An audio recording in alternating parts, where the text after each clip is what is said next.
Have fixed Forza Horizon 6, Microsoft Visual C++ runtime error, VCRUNTIME140.dll, MSVCP140.dll error on PC.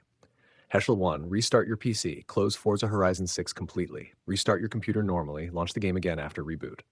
2. Reinstall Microsoft Visual C++ Redistributables. Uninstall old Visual C++ Redistributables. Install latest x64 and x86 versions. Restart your PC after installation.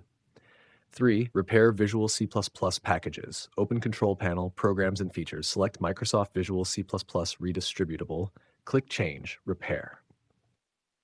4. Verify game files. Open Steam or Xbox app, go to Forza Horizon 6 Properties, click Verify and Repair Game Files.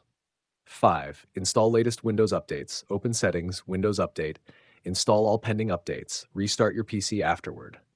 6. Run System File Checker. Open Command Prompt as administrator. Run SFC Scanow.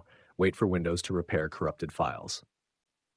7. Update graphics drivers. Install latest NVIDIA, AMD, or Intel GPU drivers. Restart your PC after updating. Test the game again afterward.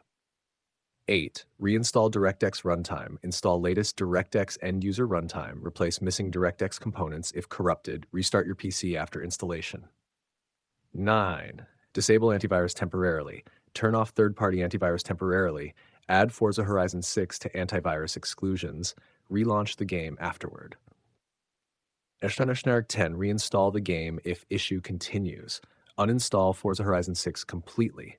Delete leftover game files manually. Install a fresh copy of the game again.